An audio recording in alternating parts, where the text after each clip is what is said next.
Hi friends, నమస్తే. మనకు ration shop కు సంబంధించిన కేవైసీ ఈ కేవైసీ అయితే రేపటికే లాస్ట్ డేట్. సో మీరు ఆల్రెడీ కేవైసీ అయిందా కాలేదా అనేది ఎలా తెలుసుకోవాలంటే నేను ఈ వీడియోలో చెప్తా. ముందుగా మీరు వీడియో స్కిప్ చేయకుండా ఎండ్ వరకు చూడండి. మీకు ఒకవేళ కేవైసీ కాకపోతే మీ దగ్గరలో ఉన్న రేషన్ షాప్ పోయి కేవైసీ చేయించుకోండి. మీ మొబైల్ ఫోన్లో గూగుల్ క్రోమ్ ఓపెన్ చేయండి. దాంట్లో ఏఈపీడిఎస్ అని సెర్చ్ చేయండి. ఓకేనా? సెర్చ్ చేసిన తర్వాత వచ్చిన ఈ ఫస్ట్ లింక్ అనేది క్లిక్ చేయండి.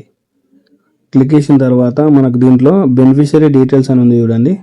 సో దాని మీద క్లిక్ చేయండి. లాస్ట్ కొంచెం స్క్రోల్ చేస్తే లాస్ట్లో ఆర్సీ నెంబర్ అని ఉంది కదా. సో ఆర్సీ నెంబర్ అంటే మన రేషన్ కార్డ్ నెంబర్ దాంట్లో ఇవ్వండి. సో మనకు ప్రజెంట్ ఏదైతే రేషన్ నెంబర్ ఉందో ఆ రేషన్ నెంబర్ ఇచ్చి ఇక్కడ కింద ఉన్న క్యాప్చాను కరెక్ట్ టైప్ చేసి సబ్మిట్ చేయండి. దీని డైరెక్ట్ లింక్ అనేది నేను కామెంట్ సెక్షన్లో ఇస్తాను. సో లింక్ క్లిక్ చేస్తే డైరెక్ట్ ఓపెన్ అవుద్ది. ఓకేనా? సబ్మిట్ చేసిన తర్వాత మనకు అక్కడ మన ఫ్యామిలీ డీటెయిల్స్ అనేది షో చేస్తుంది. సో అక్కడ స్టేటస్ చూడండి, యాక్టివ్లో ఉంటే మనది ఆల్రెడీ కేవైసీ అయినట్టు. సో లాస్ట్లో మన ఆధార్ డీటెయిల్స్ అనేది కూడా చూపిస్తుంది. అలా చూపించి మన ఆధార్ డీటెయిల్స్ చూపిస్తే స్టేటస్ యాక్టివ్లో ఉంటే మన కేవైసీ కంప్లీట్ అయినట్టు. ఒకవేళ మనది కేవైసీ కాకపోతే నాట్ వెరిఫైడ్ అని ఇలా కింద చూపిస్తుంది.